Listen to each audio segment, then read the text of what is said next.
प्यारे दर्शकों नमस्कार। तारीख है आज 24 अगस्त 2026, दिन सोमवार, हिंदी तिथि श्रावण माह शुक्ल पक्ष द्वादशी। आइए नजर डालते हैं हमारे प्यारे राज्य उत्तराखंड की तमाम बड़ी खबरों पर। वीडियो शुरू करने से पहले कमेंट बॉक्स में जय हिंद लिखकर हमें सपोर्ट करें। तो चलिए शुरू करते हैं। रक्षाबंधन मना खास, बहनों ने सीएम धामी को बांधी राखी, तोहफे में की रोडवेज बसेस में 2 दिन मुफ्त यात्रा की घोषणा। मुख्यमंत्री पुष्कर सिंह धामी ने रविवार को रक्षाबंधन के अवसर पर देहरादून में आयोजित 2 कार्यक्रमों में प्रतिभाग कर प्रदेश की मातृशक्ति के साथ पर्व मनाया। जीएमएस रोड स्थित चौधरी फार्म और हाथीबड़ कला स्थित सर्वे स्टेडियम में आयोजित कार्यक्रमों में बड़ी संख्या में महिलाओं ने मुख्यमंत्री को रक्षा सूत्र बांधकर उनके स्वस्थ और दीर्घायु जीवन की कामना की। मुख्यमंत्री ने बहनों को रक्षाबंधन की शुभकामनाएं देते हुए उनके स्नेह और आशीर्वाद के प्रति आभार जताया। मुख्यमंत्री ने कहा कि वो इन कार्यक्रमों में मुख्यमंत्री के रूप में नहीं बल्कि एक भाई के रूप में अपनी बहनों के बीच आए हैं। उन्होंने कहा कि मातृशक्ति से मिलने वाला स्नेह और विश्वास उनकी सबसे बड़ी ताकत है और यही उनके प्रदेश के प्रत्येक नागरिक की सेवा के लिए प्रेरित करता है। बदहाल व्यवस्था, नैनीताल में बारिश के बाद मॉल रोड और डीएसए मैदान में जलभराव, लोग परेशान। पर्यटन नगरी नैनीताल की व्यवस्थाओं को रविवार हुई मूसलाधार बारिश ने एक बार फिर से आईना दिखा दिया। दोपहर में तेज बारिश शुरू होते ही नैनीताल की लोअर मॉल रोड पानी से लबालब हो गई। कुछ ही देर में सड़क ने तालाब का रूप ले लिया। पैदल राहगीरों से लेकर दोपहिया वाहन चालकों तक के लिए आवाजाही मुश्किल हो गई। वहीं डीएसए खेल मैदान भी जलभराव की चपेट में आ गया। जल निकासी की बदहाल व्यवस्था को लेकर स्थानीय लोगों ने जिम्मेदार विभागों की कार्यप्रणाली पर सवाल उठाए हैं।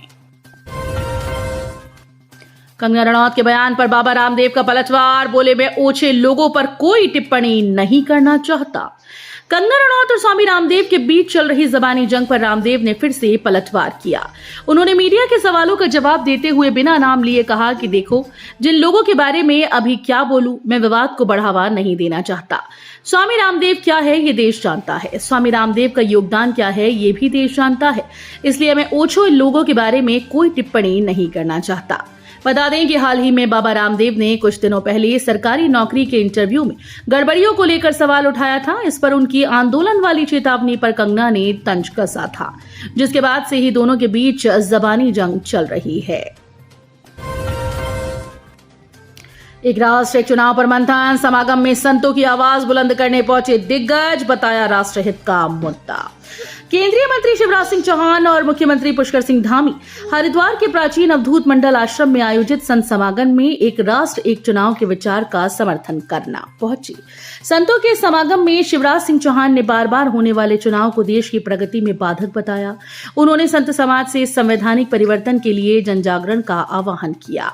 वहीं मुख्यमंत्री पुष्कर सिंह धामी ने इसे राष्ट्रहित, सुशासन और जन कल्याण से जुड़ा राष्ट्रीय विषय बताया।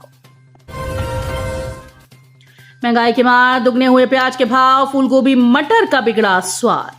प्याज के भाव में अचानक हुई वृद्धि ने आमजन की आंखों से आंसू निकाल दिए। फूलगोभी, मटर, शिमला मिर्च, बीन, पालक जैसी हरी तरकारियों का स्वाद लेने के लिए अब आमजन को अपनी जेब ढीली करनी पड़ेगी। अचानक हुई वृद्धि के कारण फिलहाल लोगों के लिए सब्जियों व फलों का स्वाद लेना कठिन हो गया है। बारिश की अधिकता ने हरी सब्जियों और फलों के उत्पादन व आवक को प्रभावित कर दिया। खासकर हरी सब्जियों की आवक व उत्पादन पर बारिश के असर ने कई सब्जियों के भाव में अचानक से वृद्धि कर दी। सब्जियों में सबसे अधिक वृद्धि प्याज के भाव में हुई। एक सप्ताह से कम समय में ही प्याज के फुटकर भाव 30 से बढ़कर 80 रुपए यानी दुगने से भी अधिक हो गए। फुटकर बाजार में फूलगोभी 120, मटर 160, शिमला मिर्च 125, बीन 130, पालक 140 व पत्ता गोभी 70 रुपए प्रति किलोग्राम तक बिक रही है। अल्मोड़ा के लाल का कमाल, 315 दिनों की पैदल यात्रा में नापे 12 ज्योतिर्लिंग और 4 धाम, लोगों ने किया स्वागत। दृढ़ इच्छा शक्ति और मजबूत हौसले के दम पर नगर के एनटीडी निवासी मनोज पांडे ने एक नया इतिहास रच दिया। देश के कोने कोने में स्थित 12 ज्योतिर्लिंगों और 4 धामों की पैदल परिक्रमा कर वे पूरे 315 दिनों बाद सकुशल अपने घर लौटे हैं। लंबी, दुर्गम और बेहद चुनौतीपूर्ण यात्रा को फतेह कर गृह क्षेत्र पहुंचने पर स्थानीय लोगों ने उनका स्वागत किया। मनोज पांडे की ये यात्रा सिर्फ धार्मिक आस्था तक सीमित नहीं थी, बल्कि उन्होंने इसे एक सामाजिक मिशन का रूप दिया। अपनी 315 दिनों की लंबी पैदल यात्रा के दौरान उन्होंने देश के विभिन्न राज्यों में बच्चों और बालिकाओं को आत्मरक्षा के गुर सिखाए। उन्होंने जगह जगह रुककर बच्चों को योग, ध्यान और आत्मविश्वास बढ़ाने के प्रति जागरूक किया। होमवर्क पूरा न करने पर छात्रा की बेरहमी से पिटाई का आरोप, शिक्षिका पर कार्रवाई की मांग। अल्मोड़ा के लमगड़ा ब्लॉक के राजकीय इंटर कॉलेज पुभाऊ में कक्षा 6 की छात्रा के साथ कथित तौर पर मारपीट करने का मामला सामने आया है। छात्रा के परिजनों ने विद्यालय की एक अतिथि शिक्षिका पर गृह कार्य पूरा न करने पर छात्रा की पिटाई करने का आरोप लगाया है। घटना के बाद छात्रा के शरीर के पिछले हिस्से पर चोट के निशान मिले। मामले को लेकर परिजनों और क्षेत्र के ग्रामीणों में आक्रोश है। जानकारी के अनुसार कक्षा 6 में पढ़ने वाली छात्रा को गृह कार्य दिया गया था। बताया जा रहा है कि छात्रा लगातार 4-5 दिनों से गृह कार्य पूरा करके विद्यालय नहीं ला रही थी। इसी बात को लेकर शिक्षिका ने छात्रा को डांटा। आरोप है कि इसके बाद शिक्षिका ने आपा खो दिया और बेत से छात्रा की पिटाई कर दी। पिटाई के बाद छात्रा काफी देर तक रोती रही। विद्यालय की छुट्टी होने के बाद छात्रा जब रोते हुए घर पहुंची तो परिजनों ने उसके शरीर पर पिटाई के निशान देखे और वे आक्रोशित हो गए। इसके बाद परिजन मामले की शिकायत लेकर विद्यालय पहुंचे। सूचना मिलने पर ग्रामीण भी मौके पर पहुंच गए और शिक्षिका के खिलाफ कार्रवाई की मांग करने लगी। शादी का झांसा देकर नाबालिग से दुष्कर्म, अभियुक्त फरार, वीडियो वायरल करने की धमकी देकर किया ब्लैकमेल। रुद्रपुर के कोतवाली क्षेत्र से नाबालिग को झांसा देकर प्रेम जाल में फंसाकर दुष्कर्म और अश्लील फोटो वीडियो बनाकर ब्लैकमेल कर शारीरिक शोषण करने का मामला सामने आया। शरीर के आधार पर पुलिस ने अभियुक्त पर पॉक्सो और अन्य धाराओं में प्राथमिकी दर्ज कर ली है। रुद्रपुर निवासी एक महिला ने पुलिस को सौंपी तहरीर में बताया कि बिजनौर जिले के अफजलगढ़ निवासी सोनू ने उसकी 16 वर्षीय नाबालिग पुत्री को अपने जाल में फंसा लिया।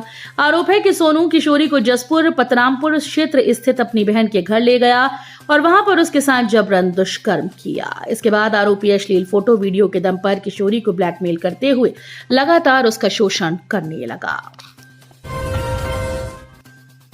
अस्पताल में सांसों पर संकट, बिजली गुल, वेंटिलेटर बंद, खतरे में पड़ी 10 बच्चों की जान, एम्बू बैग से दी ऑक्सीजन। दून अस्पताल की इमरजेंसी में रात के समय अचानक से बिजली जाने से 10 बच्चों की सांसों पर संकट खड़ा हो गया। जनरेटर का पैनल हैंग होने की वजह से बिजली आपूर्ति पूरी तरह से रुक गई। स्थिति ये हुई कि पीकू वार्ड के वेंटिलेटर बंद हो गए। 3 बच्चों को एम्बू बैग से ऑक्सीजन देना पड़ा। इस दौरान अस्पताल में जमकर अफरा तफरी मची रही।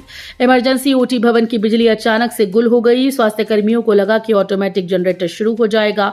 कुछ मिनट तक इंतजार करने के बाद भी जनरेटर नहीं चला तो आनन फानन में तकनीशियन को सूचना दी गई।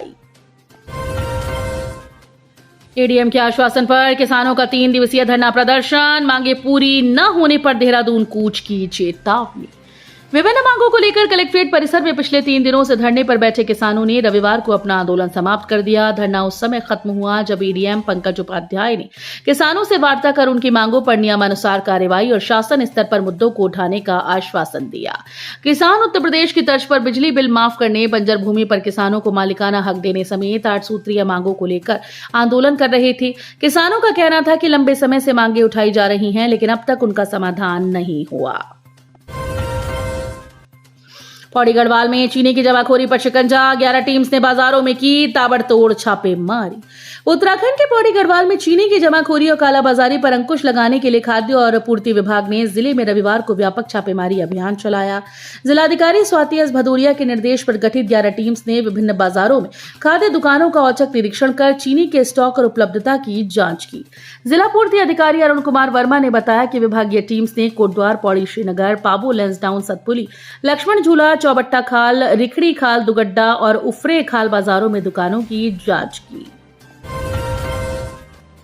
रायपुर के एक ऑफिस में युवकों के बीच हुई कहासुनी, एक की कांच से मौत, हत्या की आशंका।